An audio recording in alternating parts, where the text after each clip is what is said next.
The council chamber was huge. It floated in space, orbiting a dead star that gave off a pale blue light. Inside, representatives from 47 different alien species sat in their designated seats. Some had tentacles. Some had wings. Some looked like walking crystals. And in the middle section, in a modest seat made of simple metal, sat Ambassador Minu of Earth. Minu was a tall man with gray hair and calm eyes. He had been doing this job for 15 years. He had seen many council meetings. Most were boring, some were important. Today felt different. Today felt heavy. The counselor stood up. His name was, and he was ancient even by standards. His species had been running the Galactic Council for 10,000 years. They were proud of this fact. Very proud. Skin was deep purple, and his 3 eyes blinked one at a time as he spoke. "We gather today to discuss a problem," said. His voice boomed across the chamber. "The human problem." Minu did not move. He kept his face neutral. But inside, his heart beat a little faster. He had expected this. Humans had been too successful lately, too visible, too useful. And in the politics of the Galactic Council, being too useful sometimes made you a target. "Humans have been members of this council for 50 years, continued. In that time they have expanded rapidly. They have taken on many responsibilities, perhaps too many. We believe it is time to establish proper boundaries." Another counselor stood. This one was from the Meridian cluster, a species that looked like floating jellyfish. "We agree with the position. Humans must learn their place. They are a young species. They lack the wisdom of age." Minu raised his hand slowly. "May I speak?" Waved a dismissive hand, briefly. "What exactly are you proposing?" Minu asked. His voice was steady. Smiled. It was not a kind smile. "We propose restrictions. First, humans must cease all independent exploration beyond their designated sectors. Second, all human technology must be shared freely with the Council. Third, human military forces must be reduced to 30% of current levels. And fourth, Earth must pay annual membership dues equal to 40% of its gross domestic product." The chamber was silent. Minu could hear his own breathing. Around him, other counselors watched. Some looked uncomfortable, most looked indifferent, a few looked pleased. "These restrictions," Minu said carefully, "do they apply to other species as well?" "No," said flatly, "they apply only to humans."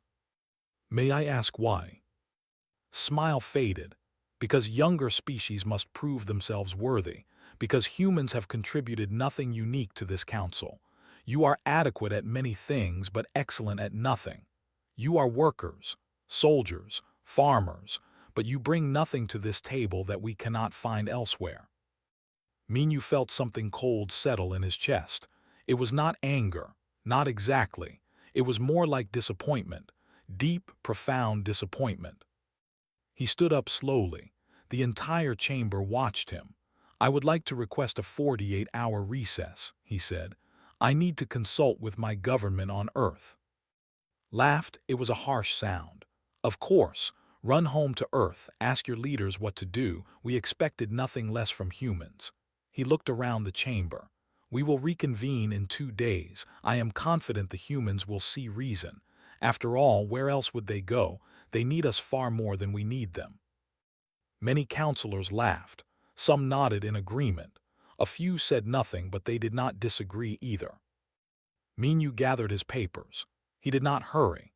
He moved with the same calm dignity he always showed. As he walked toward the exit, he passed by the seat of the Corinthian representative. The Corinthian was a species that looked like an octopus mixed with a spider. The representative reached out one tentacle and touched Minu's arm gently. "I am sorry," the Corinthian whispered. "This is not right." "Thank you," Minu replied quietly. Then he kept walking. Outside the chamber, Captain was waiting. She commanded the human fleet stationed at Nexus Prime. She was younger than Minu, with short black hair and sharp eyes that missed nothing. When she saw Minu's face, she knew immediately that something was wrong. "That bad?" she asked. Worse, Minyu said. He handed her a data pad with the demands, read them quickly. Her jaw tightened. They cannot be serious. They are completely serious, Minyu said. They think we will accept these terms. They think we have no choice. They walked together through the station corridors. Around them, aliens of every species went about their business. Many of them worked in facilities that humans had built. They used equipment that humans had designed. They relied on systems that humans maintained, but they did not seem to realize this.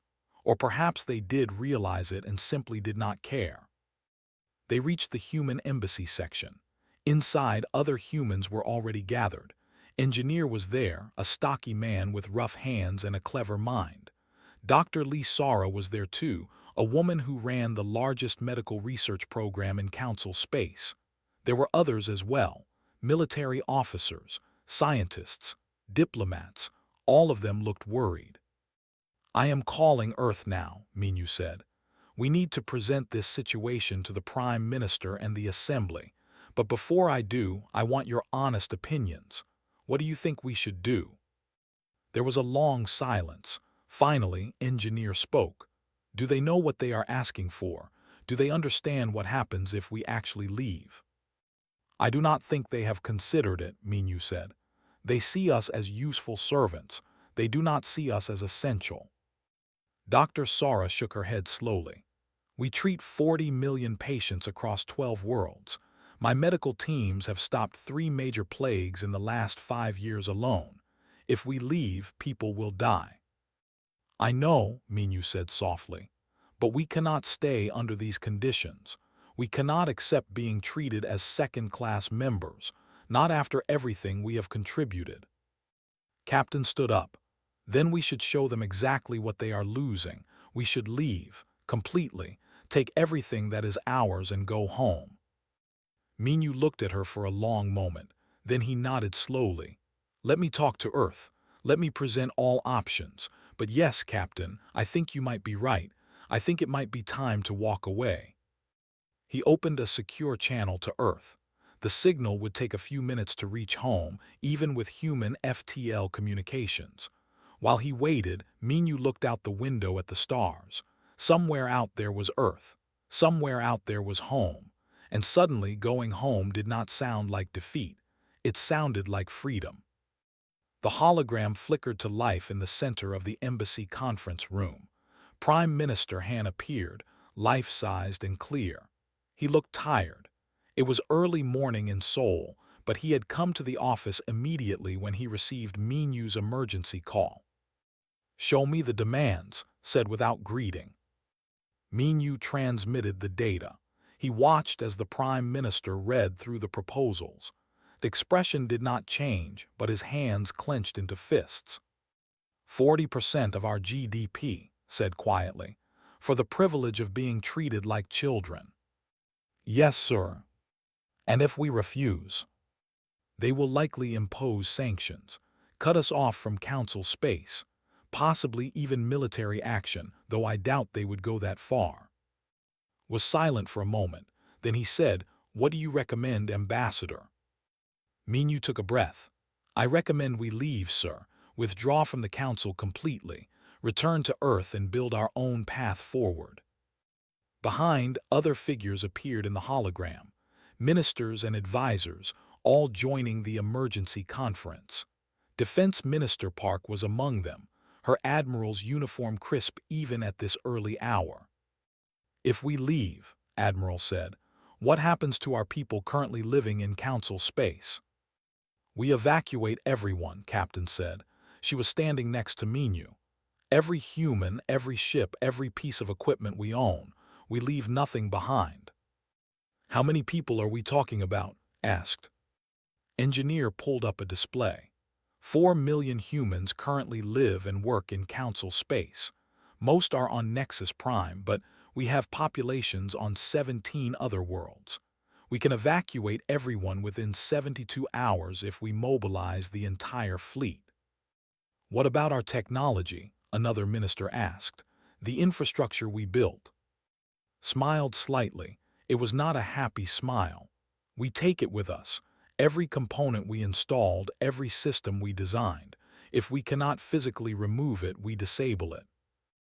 Dr. Sara spoke up. Her voice was sad. I need to say something. If we leave, many aliens will die.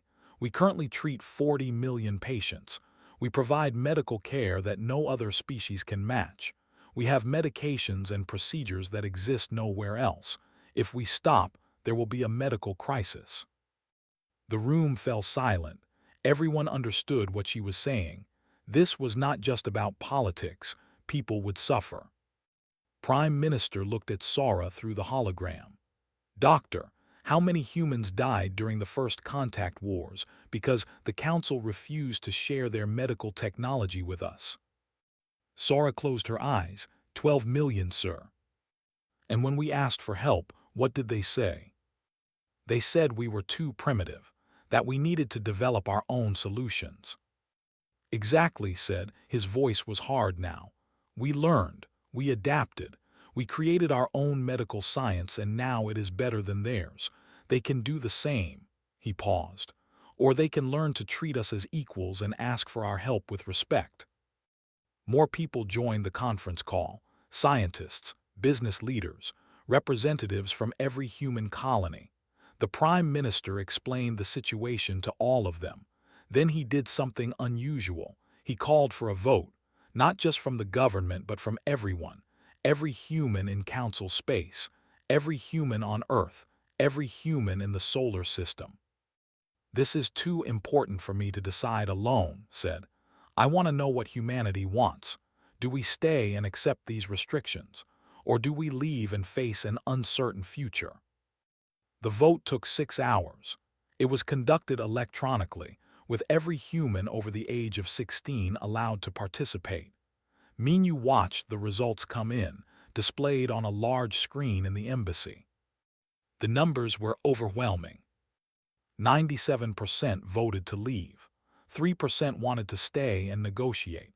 0% wanted to accept the terms as written. Prime Minister appeared in the hologram again. This time he was not alone. The entire government was behind him. Ambassador Minyu, he said formally, you have the unanimous support of Earth's government and the overwhelming support of our people. We authorize you to withdraw humanity from the Galactic Council, effective immediately. Minyu felt a weight lift from his shoulders. Thank you, sir. I will inform the Council. One more thing, added. Make it clear, we are not begging, we are not negotiating. We are leaving because we choose to leave. We do not need them, we never did. The next 24 hours were busy. Minyu drafted a simple withdrawal statement. No long explanations, no emotional appeals, just facts. Meanwhile, Captain mobilized the fleet. Admiral sent additional ships from Earth. Engineer and his teams began cataloging every piece of human technology in Council space.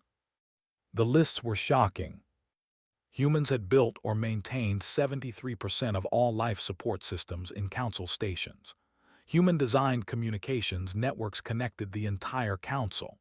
Human agricultural technology fed 34 different species. Human medical facilities treated patients from 42 worlds. Human peacekeepers had stopped 12 wars in the last decade. Human rescue teams handled 90% of all emergency responses. They have no idea, said, looking at the data. They truly have no idea how much they depend on us. They will learn, replied. In the medical wing, Dr. Sara was having difficult conversations with her alien patients. Many were crying, some were angry. You cannot leave us, a Meridian patient said. I will die without your treatment. Sara felt tears in her own eyes. I am sorry, truly sorry, but we cannot stay where we are not valued. We cannot work where we are not respected. But you are healers, you took an oath. I took an oath to do no harm, Sara said softly, but I also have an obligation to myself and my species. The Council has made it clear that they see us as servants, not partners. We cannot accept that. I am sorry. Across Nexus Prime, similar conversations were happening. Human teachers were closing their schools. Human engineers were shutting down power plants. Human farmers were harvesting their final crops. Human merchants were liquidating their businesses. It was organized and methodical. Humans did not storm out in anger. They simply packed up their things and prepared to go home. The 48 hours passed quickly. Ambassador Minu stood in his office one last time looking at the walls. He had worked here for 15 years. He had made friends here. He had accomplished things he was proud of. But it was time to leave. Captain came to get him. "The fleet is ready. All personnel are accounted for. We are waiting only for you." Minu picked up his briefcase. It contained a single document, his resignation letter to the council. It was short. He had written it himself, choosing each word carefully. "Let us go," he said. They walked together through the embassy one final time. The lights would turn off automatically after they left. The doors would seal, and this place that had been a home for so many humans would become just another empty office. At the docking bay, their shuttle waited. Around them, thousands of other humans were also boarding ships, families with children, old people who had lived on Nexus Prime for decades, young people who had been born here and never seen Earth. All of them were going home. Minu stopped at the shuttle door and looked back one last time. "Goodbye," he whispered to the station. Then he stepped inside and the door closed behind him. The council chamber was full when Ambassador Minu walked in. All 47 species were represented. They sat in their seats talking among themselves. Most looked bored. A few looked curious. Sat in his high seat, 3 eyes half closed, looking almost sleepy. Minu walked to the center of the chamber. He did not sit down in his usual seat. He stood instead, straight and tall. He carried only a single piece of paper. "The council recognizes Ambassador Minu of Earth," said. His voice sounded amused. "Have you come to discuss the terms? I am certain we can make some small adjustments if needed." Minu held up the paper. "I have come to deliver a message from Earth." "Please proceed," said. "We are listening." Minu began to read. His voice was clear and calm. "Humanity withdraws from the Galactic Council, effective immediately. All treaties are void. All agreements are cancelled. All human personnel will depart within 72 hours. We thank the Council for the opportunity to participate, but we have decided to pursue a different path. Farewell." The chamber was silent, completely silent. For a long moment nobody moved. Then laughed. It started as a chuckle and grew into a full belly laugh. Soon other counselors were laughing too. "Oh, this is wonderful," said, wiping his eyes. "A child's tantrum, how delightful." Minu did not smile. He placed the paper on his desk. Then he turned and walked toward the exit. "You will be back within a week," called after him, "begging us to let you return. Humans need the council. You have nowhere else to go." Minu did not respond. He simply walked out. Behind him, the laughter continued. Outside the chamber, the other human delegates were waiting. They had all resigned as well. Together, they walked through the station for the last time. Aliens watched them go. Some looked confused. Most looked unconcerned. A few looked worried, but they said nothing. At the docking bay, thousands of humans were already leaving. Families carried suitcases and boxes. Children held toys and stuffed animals. Pets were in carriers. It looked like an orderly evacuation, which is exactly what it was. Captain stood at the command center, coordinating everything. "Shuttle Group 7, you are cleared for departure. Shuttle Group 8, begin boarding procedures. All personnel, please proceed to your assigned vessels in an orderly fashion." Engineer was supervising his teams. They were removing human technology from the station. It was slow work.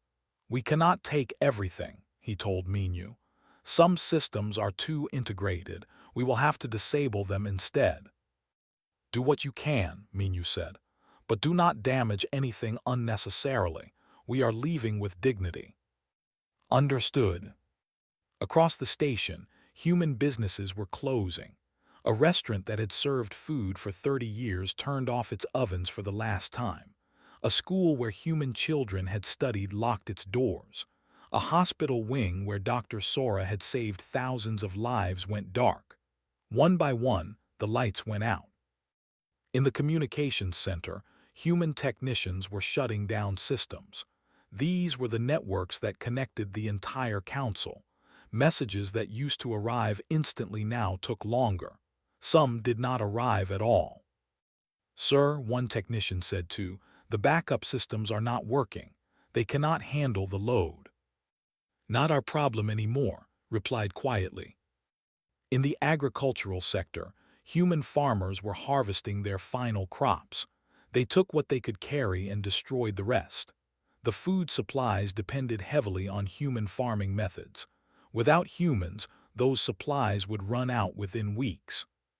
"Are you sure about this?" a young farmer asked his supervisor. "People will go hungry." "They should have thought of that before insulting us," the supervisor replied.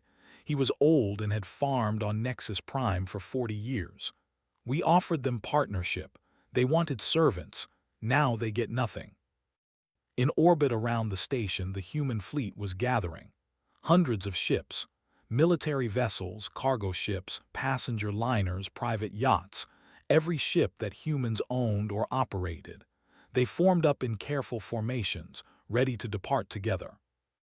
Dr. Sara was supervising the evacuation of her hospital. Alien patients were being transferred to other facilities, but those facilities were not equipped to handle them. "You need to give them oxygen supplements every 4 hours, Sara explained to a Meridian doctor, "and watch for signs of respiratory distress. If you see any blue discoloration, increase the dosage immediately." The Meridian doctor looked overwhelmed. "I do not know how to do this. We have never treated this condition before." "You will learn," Sora said gently. "We had to learn everything from scratch too. You can do the same." "But patients will die while we learn." Sora felt a pain in her chest. "I know, I am truly sorry, but we cannot stay." On the bridge of her flagship, Captain watched the evacuation proceed. Everything was going smoothly. Humans were good at logistics. They had practiced evacuations many times, though they had never thought they would actually need to use those skills for this. "Captain," her communications officer said, "we are receiving messages from several species. They are asking why we are leaving. They sound worried." "Do not respond," ordered. "We said our goodbyes. There is nothing more to discuss." 12 hours into the evacuation, the first problems began. A section of Nexus Prime lost power. Emergency systems kicked in, but they were not designed for long-term use. Another section lost life support. Aliens had to evacuate to other areas of the station. The crowds became chaotic. Engineer watched it all from his shuttle window. "They are just now realizing," he said to himself. 24 hours into the evacuation, the council held an emergency meeting. But Ambassador Minu was not there. No humans were there. The council was forced to discuss the situation without them. "This is absurd," declared. "They will come back, they must come back." But a Corinthian counselor stood up. "Have you looked at the station reports? We are experiencing system failures across multiple sectors. Our communications are degraded. Our food supplies are running low. Our hospitals are overwhelmed. The humans were not just participants in our society. They were the foundation." "Nonsense," snapped. "We survived for 10,000 years before humans arrived. We will survive now." "We survived," the Corinthian agreed, "but we did not thrive. Humans made us better, and now they are gone." 48 hours into the evacuation, most humans had already left. Only a skeleton crew remained, finishing final tasks. The station felt empty. Corridors that had been full of activity were now silent. Shops were closed. Restaurants were dark. The hum of human machinery was gone. At the 72-hour mark, Ambassador Minu boarded the last shuttle. Captain was piloting it herself. Dr. Sora sat in the back, looking sad. Engineer sat beside her, looking thoughtful. Everyone is accounted for, Minyu asked. Everyone confirmed. Not a single human left behind. The shuttle undocked from Nexus Prime. As it pulled away, the station's lights flickered. Then several sections went completely dark. Emergency alarms began to sound. Minyu could see aliens running through the corridors in panic. "Should we help them?" asked quietly. Minyu watched for a long moment. No, they chose this. They need to understand what their choices cost them. The shuttle joined the fleet. Hundreds of human ships hung in space, all pointed toward Earth, toward home, opened a channel to all vessels. "This is Captain. All ships prepare for jump to faster-than-light speed. Destination Earth. We are going home." Across the fleet, engines powered up. One by one, the ships vanished, jumping into FTL. Within minutes, the entire fleet was gone. Behind them, Nexus Prime hung in space, dark and struggling. The Galactic Council was learning a hard lesson. Some things you do not appreciate until they are gone. And humans were gone. The first day after the humans left was not so bad. Sat in his chambers, confident that the humans would return soon. "They are bluffing," he told his advisors. "They need council space more than we need them. Give them a few days to realize their mistake." But his advisors looked worried. "Sir, we are receiving reports from across the station. Multiple systems are failing. The backup systems cannot handle the load." "Then fix them," said dismissively. "We have engineers, do we not?" "Yes, sir. But they do not understand the human systems. Everything is interconnected in ways we never realized." On the third day, the communications network degraded by 60%. Messages that used to arrive instantly now took hours. Some messages did not arrive at all. Colonies that were far from the core worlds found themselves isolated. When they called for help, nobody could hear them. A merchant ship from the Corinthian Collective sent a distress signal. It was stranded between star systems, its engine dead. Usually, a human rescue team would arrive within hours, but now there were no human rescue teams. The ship drifted in space for 3 days before a non-human crew finally found it. By then, half the crew had died from life support failure. On the 5th day, the medical crisis began. The Meridian Plague had been eliminated 20 years ago. Humans had developed a vaccine and a treatment protocol. But now, with human doctors gone, the plague returned. It started on one world and spread quickly to others. Within a week, 4 million Meridians were dead. The surviving Meridian doctors tried to recreate the human treatment, but they did not have the right equipment. They did not understand the chemistry. They did not know the proper dosage. Every day, more people died.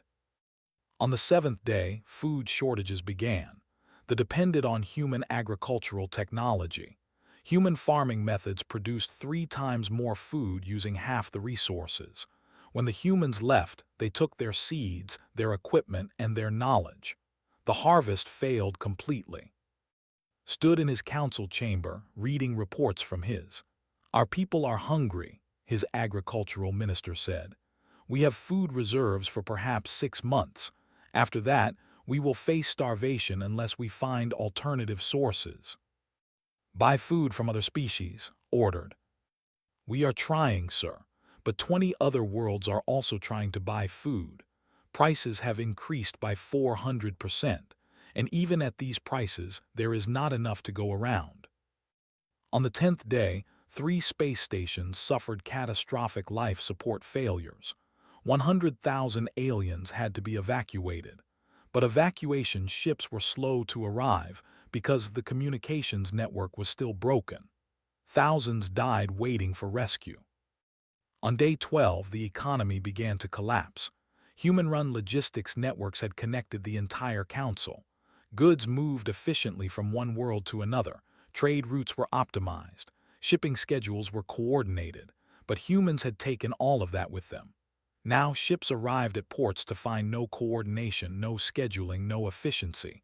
Trade slowed to a crawl. Businesses closed. People lost their jobs. On day 14, the council held an emergency session. Every species sent representatives. The chamber was full of angry voices. Everyone was shouting. Nobody was listening. "This is a disaster," the Corinthian representative yelled. "Maya is starving. 3 of my colony moons have lost orbital stability because human engineers are not maintaining the stabilizers. We are experiencing plague," the Meridian representative shouted. 4 million dead and counting. We need human medical knowledge." "Our economy is collapsing," another counselor cried. "Trade has decreased by 70%. Our people are suffering." Tried to maintain order, but even he looked shaken now. "We will redistribute resources. We will train new engineers and doctors. We will adapt." "Adapt with what?" the Corinthian demanded. "We cannot replicate human technology. Our scientists have tried. The humans built everything using principles we do not fully understand. It will take us years, maybe decades, to figure it out." "Then we contact the humans," another counselor suggested. "We ask them to return." "No," shouted. "We will not beg. We are the Galactic Council. We do not beg to inferior species." But as the days passed, the situation grew worse. Border skirmishes erupted between species that had been at peace for decades. Without human peacekeepers to mediate, old conflicts reignited. Small disputes became wars. The Empire and the Confederation had hated each other for centuries. Only human diplomacy had kept them from fighting. Now, with humans gone, both sides mobilized their militaries. Within a week, they were at war. Thousands died in the first battle alone. Rescue operations ceased entirely. Before humans left, an average of 50 rescue missions were conducted each day across Council space. Humans had the best ships, the best training, and the fastest response times. Now, most rescue calls went unanswered. Ships in distress were left to drift. Colonies facing disasters had to solve their problems alone. On day 20, a junior analyst brought a comprehensive report. It was thick with data and charts. "Sir, I have completed the impact assessment you requested." Read it in his private chambers. With each page, his face grew paler. The report was devastating. Humans had not just been participants in Council society. They had been the invisible infrastructure holding everything together. Like the foundation of a building, nobody noticed them until they were gone. The report listed everything humans had done. They operated 73% of all life support systems. They maintained 89% of all communications networks. They produced 65% of all food supplies. They conducted 90% of all rescue operations. They provided 72% of all medical care. They mediated 85% of all diplomatic disputes.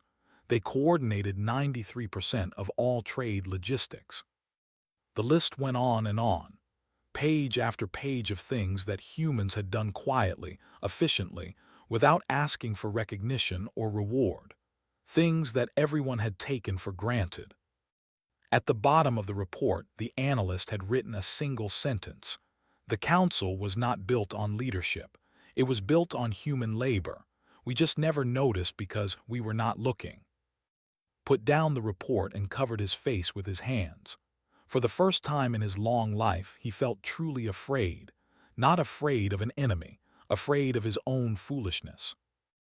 On day 30, multiple species announced they were leaving the Council. Not because they were angry, but because the Council no longer functioned. It could not provide security. It could not facilitate trade. It could not offer medical assistance. It was just a collection of species sitting in a broken station, arguing about problems they could not solve. The Corinthians left first. They sent a simple message. "We are going to Earth. We will negotiate directly with humans for the assistance we need." Within days, 5 other species followed. On day 45, finally admitted defeat. He stood in the council chamber looking at the empty seats. Half the species had already left. The rest were planning to leave soon. "I was wrong," he said quietly to his remaining advisors. I was so very wrong. What do we do now, sir? Looked at the communication panel. We contact Earth. We apologize. We beg them to help us. Will they respond? I do not know, but we must try. We have no other choice. The message was sent into space, traveling toward Earth at the speed of light. It was a simple message, stripped of all pride and arrogance. We were wrong. We need your help. Please respond. Sat in his empty chamber and waited for a reply. Around him, the station continued to fall apart. Lights flickered. Systems failed. The once great Galactic Council, which had stood for 10,000 years, was crumbling, and all because they had failed to value the species that held them together. All because they had underestimated humans. Ambassador Minu stood in his office on Earth, looking at the blue planet below. It had been 6 weeks since humanity left the Council. 6 weeks of peace and quiet. 6 weeks of being home. His assistant knocked on the door. Sir, we have received the first formal communication from the Galactic Council. Minu took the message and read it. It was short. It was from himself. We were wrong. We need your help. Please respond. Minu set the message down and looked out the window again. He felt nothing. Not anger, not satisfaction, just a quiet sadness that it had come to this. Sir, his assistant asked, will you respond? Not yet, Minu said. Let them wait a little longer. They need to understand that we do not jump when they call anymore. Across Earth, life had returned to normal. The 4 million humans who had lived in Council space were adjusting to being home. Some missed their old lives. Most were happy to be back. Children who had been born on alien worlds were discovering Earth for the first time, amazed by blue skies and green forests. Captain was at the Military Command Center, reviewing reports. Admiral Park wants to know if we should increase security, her aide said. Some analysts think the Council might try to force us back. Shook her head. They cannot. Their military is in chaos. Besides, they are not stupid enough to attack us. They need us too much.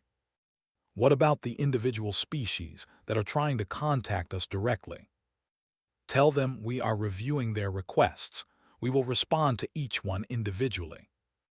In the medical research facility, Dr. Sara was training new doctors. These were young humans who had studied medicine while living in Council space. They had seen the Meridian Plague firsthand. They understood what was happening out there. Should we help them? One young doctor asked. People are dying. Sara looked at her students. That is a question each of you must answer for yourself. But remember this, we offered to help as partners. They wanted us as servants. There is a difference. 3 months after humanity's departure, the messages from alien species became more desperate. The Corinthians sent a formal request for an embassy on Earth. They requested a medical exchange program. The Meridians begged for vaccine supplies. 17 other species sent similar requests. Prime Minister called a cabinet meeting. All the major leaders were present, including Minu, Sara, and they reviewed each request carefully. The Corinthians have always treated us with respect, Minu said. I recommend we work with them. Agreed, said. What about the? There was a long silence. Finally, Sara spoke. They are suffering the most. Their food crisis is severe. Children are going hungry. Children who did nothing wrong, added quietly. Innocents paying for their leaders' mistakes. Nodded slowly. We will help, but on our terms. As equals, not as servants. We will negotiate bilateral treaties with each species that asks respectfully. We will provide assistance to those in need, but we will never rejoin the Council as it exists now. Over the next few months, human diplomats traveled to dozens of worlds. They negotiated treaties. They established embassies. They began rebuilding relationships, but this time as equals. Some species refused to negotiate, too proud to admit they needed human help. Those species continued to suffer. They were among the first to reach out properly. Himself came to Earth, traveling alone without guards or advisors. He stood in the Human Council building, looking very old and very tired. Minyu met him in a simple meeting room. No fancy decorations, no grand gestures, just two people talking. "Thank you for seeing me," said. His voice was quiet. "You came a long way," Minyu replied. "I will listen." "I was wrong about everything, about humans, about what you contributed, about what you meant to the council." Looked down at his hands. "I am 10,000 years old. I have led my people for most of that time, and I am here to tell you that I was a fool." Minyu said nothing. He waited. "We did not see you," continued. "We thought you were lucky primitives playing at civilization. We saw you as workers, not as equals. We took everything you gave us and never once said thank you." He looked up, meeting Minyu's eyes.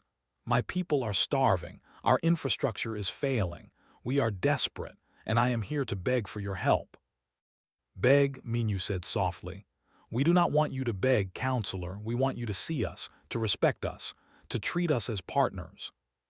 "I understand that now. Too late, but I understand." Minyu stood and walked to the window. Outside, he could see the Earth government buildings, the parks, the people walking in the sunshine. "We will help you," he said finally. "But the Galactic Council as it existed is dead. We will not return to it. We will only work with species that approach us as equals." "I accept those terms," said immediately. "What do you need from us?" "Nothing. We need nothing from you." Minyu turned to face him. "That is what you never understood. We did not join the council because we needed you. We joined because we wanted to be part of something larger. We wanted to contribute. We wanted to help. But we will not be treated as inferiors for the privilege of giving." Stood slowly. "May I ask one question?" "Yes." "Why did you wait so long to leave? You must have known how we saw you. Why did you stay?" Minyu smiled sadly. "Because we kept hoping you would realize the truth. We kept hoping you would see us, but hope has its limits." 1 year after humanity walked away, the Galactic Council officially dissolved. The structure that had existed for 10,000 years simply stopped functioning. Species had left one by one, choosing to work directly with each other instead of through the central authority. In its place, something new emerged, a loose alliance of species, connected by mutual respect and bilateral treaties. Humans were at the center of this new network, not because they demanded it, but because they had earned it. Ambassador Minyu stood in the new alliance building on Earth, watching representatives from 30 different species arrive for the first meeting. They came not as counselors, but as ambassadors, not as rulers, but as partners. Captain stood beside him. "Did you ever think it would end like this?" "No," Minyu admitted. "When we walked away, I thought we might be alone for a long time. I did not expect so many to follow." "They followed because we showed them another way. We showed them that respect matters more than power." Dr. Sora joined them along with Engineer. They stood together, watching the aliens arrive. These were the same species that had laughed when humans left. Now they came to Earth, asking for help, offering friendship. "Do you have any regrets?" Sora asked Minyu. He thought about it for a long moment. "I regret that it took so long. I regret that people suffered. But I do not regret leaving. We needed to show them our worth. We needed to show ourselves our worth." Nodded. "Sometimes you have to walk away to teach people how to appreciate you." Approached them, moving slowly. He was part of the new alliance now, representing his people with humility. "Ambassador Minyu, may I speak with you?" "Of course." Looked around at the gathering. "This is better than what we had before. The old council was built on hierarchy and fear. This new alliance is built on respect and cooperation. You were right to walk away. You forced us to build something better." "We did not do it to teach you a lesson," Minyu said gently. "We did it because we had no other choice." "I know, that makes it even more powerful." Paused. "My people have a saying that is 10,000 years old. It says, 'The strongest foundation is the one you never see until it crumbles.' We never saw you, Ambassador. Not until you were gone.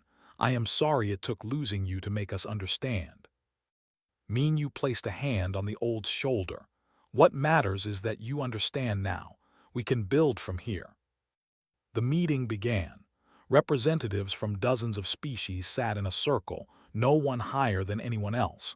They discussed trade agreements, scientific cooperation, medical assistance, and mutual defense. Every species had an equal voice. Every contribution was valued. As Minyu listened to the discussions, he thought about how far humanity had come. 50 years ago, they had joined the council as the members, eager to prove themselves. They had worked hard, contributed much, and asked for little, and they had been taken for granted. But by walking away, they had shown everyone, including themselves, what they were truly worth.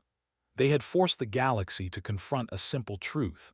Respect cannot be demanded, but it can be earned. And once earned, it must be freely given. Prime Minister appeared addressing the gathering. Welcome to Earth. Welcome to the Alliance. We stand here today not as masters and servants, but as equals. Not as the powerful and the weak, but as partners. This is what humanity has always wanted. This is what we fought for. And this is what we will protect. The representatives applauded. And in that moment, Minyu felt something he had not felt in a long time. Pride. Not arrogant pride, but the quiet satisfaction of knowing that they had done the right thing, even when it was hard. Humans had walked away, and in that walking away, they had found their true strength.